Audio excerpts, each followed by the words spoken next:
This is how we made The Sound of Violet opening weekend. The Sound of Violet was set to open at movie theaters in over 15 cities across the U.S.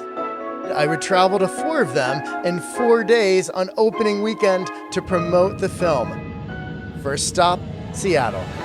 I love being reunited with our cast and crew and seeing so many people who helped create our movie. Welcome to the world premiere of The Sound of Violet! Stand up if you gave resources, time, or talent to this film. Is that amazing? Next stop, my hometown of Los Angeles.